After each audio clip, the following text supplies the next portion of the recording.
speakingdan 9 olishni umuman ilojisi yo'q degan miflarni yo'qqa chiqargan ustozimiz Aziz Botir O'roqov bo'ladilar. Assalomu alaykum. Salomatmisiz ustoz? Sizni ko'rib turganimdan juda ham mamnunman. Avvalgi dars jarayonlariga keling bir to'xtalib o'taylik. Avval talabalarga, umuman abituriyentlarga dars berish qanday bo'lgan, hozir qay darajada o'zgarib ketdi texnikalari? Bugungi kunda ingliz tili o'qitish metodikasi bo'yicha umuman yangi islohotlar olib borilyapti. Boya aytib o'tganlaringizdek, oldin biz ko'proq grammatikaga e'tibor bergan bo'lsak, bugungi kunda asosan muloqot, ya'ni kommunikatsiya usuliga ko'proq e'tibor qaratyapmiz. Yuqorida ta'kidlab o'tganidek, misol uchun o'zimizda darslarimizda, hozir ham darsga qatnashadilar.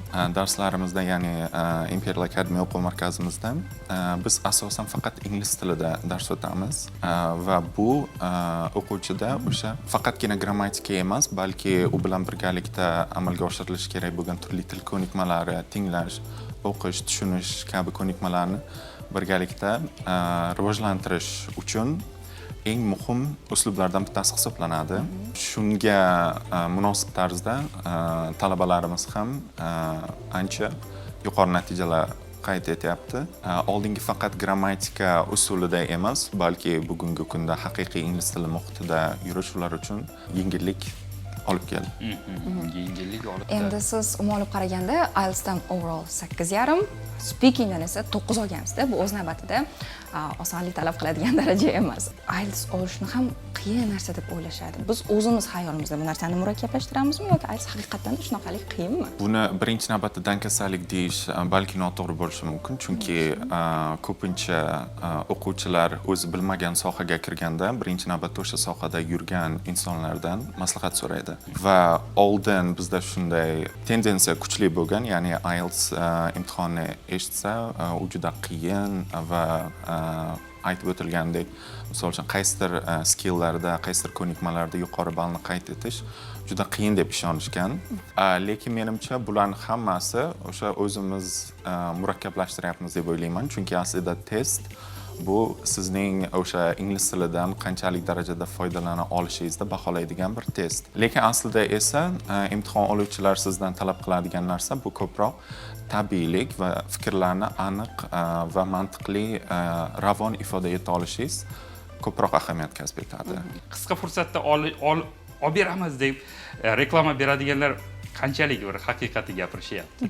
Qaysi o'quv markazi yoki qanday tashkilot bo'lishidan qat'iy nazar, til o'rganish hamma inson uchun bir xil tarzda amalga oshiriladi. Shaxsidan kelib chiqib, ya'ni individual tarzda, salohiyatidan kelib chiqib, uni o'rganish tezligi, o'rganish uslubi bir-biridan farq qilishi mumkin, lekin odatda hammasi umumiy bitta qolipga tushadi. Ya'ni siz IELTSda yoki qaysidir darajaga yetishingiz uchun siz bosqichma-bosqich darajalarni egallab borishingiz kerak. Aytib o'tilgandek, yoki A2 darajada yoki B1 darajadagi o'quvchi birdaniga misol uchun IELTS imtihon topshira olmaydi.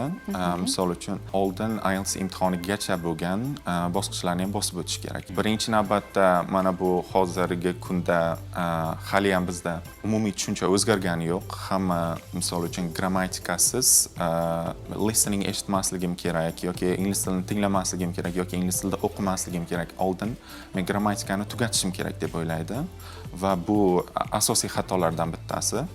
Yuqorida aytib o'tganimdek, markazimizda ham misol uchun biz faqat grammatika emas, umumiy ko'nikmalar uchun hammasida teng darajada birma-bir olib ketamiz. Ya'ni darslar ingliz tilida, o'quvchi birinchi darsga kirgandan u ingliz tilini eshitadi, ingliz tilida o'qiydi va ingliz tilida o'sha grammatikalarni ham baravarida olib ketadi o'sha darsda. Oddiy qilib aytadigan bo'lsak, talabalar ongiga singdirilayotgan 3 oyda IELTS 7+ yoki nechadir oyda siz olishingiz mumkin 3 oyda, agar siz allaqachon ingliz tili darajangiz o'sha 7+ oladigan darajaga chiqqan bo'lsa. Umuman boshlang'ich bo'ladigan bo'lsangiz, umuman bunday reklamalarga ishonmaganingiz ma'qul, chunki til o'rganish doim bir zaylda davom etadi va u har kuni ilk darsdan o'sha o'quvchi va o'qituvchi o'rtasida o'sha tilda muloqot bo'lish kerak va o'sha tilda ular eshitish kerak, o'sha tilda o'qish kerak va shunda ular samaraliroq va tezroq natijaga erishadi. Asimay, ingliz tilini o'rganganingiz hayotingizda siz uchun qanaqa yengilliklarni olib keldi? Men qiziqadigan sohalarim bu ko'pincha siyosiy va geosiyosiylarga qiziqaman va o'zbek tilida bu bilimlarni topish juda ham hozircha unchalik oson emas, xuddi ingliz tilidek va hozir ingliz tilida bo'lganim o'sha bilimlarni menga olishga juda ham katta yordam beryapti hozirda. Uncha qiyin emas ingliz tilida topish va menimcha mana shu sohada juda katta yordam bergan. Siz Botir teacher, mana sizda CELTA sertifikati bor.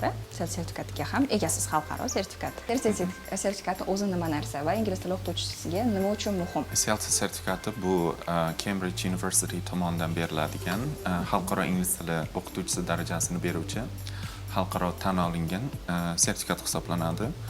Va bu sertifikat umuman bizni qotib qolgan tushunchalarimizdan farqli o'laroq bu ingliz tilini butunlay boshqacha tarzda o'rgatishga, ya'ni uni tushuntirish, o'quvchilarga tushuntirish uchun yo'l ochib beradigan haqiqiy sertifikat.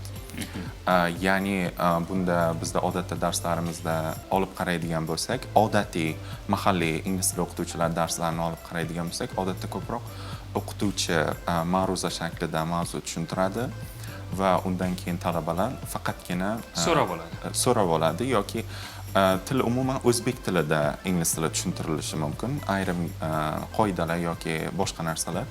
CELTA sertifikatida o'qigan ustoz esa o'quvchini umuman tushunchasini, uni o'rganish uslublarini o'qituvchi sifatida emas, balki o'zini o'quvchi o'rnida ko'rib, tahlil qila olish qobiliyatini shakllantirib bera oladigan sertifikat. Surxondaryoda faqat siz yagona CELTA sertifikati sohibasimisiz yoki bormi yana bir nechta insonlar bu yerda? Men yagona emasman va birinchisi ham emasman. Bizning o'quv markazimizda bilasiz, 22 ta CELTA sertifikatiga ega o'qituvchilarimiz bor. Xuddi shunday. Bilasiz, bizda Imperial Academy'da darslar asosan faqat ingliz tilida o'tadi. Buni asosiy sababi o'qituvchilarimizning darajasi xalqaro darajaga teng, standartlarga mos dars o'ta olish qobiliyatida. Ya'ni ularda 22 ta o'qituvchimiz bugungi kunda CELTA sertifikatiga ega. Bilarmi deysiz? So I'm quite excited to be here.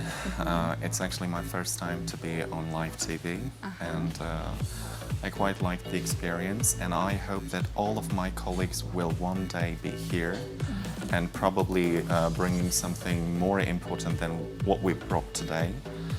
And I would also encourage my students and everyone to be a little patient on their journey while they're learning their language. And do not give up.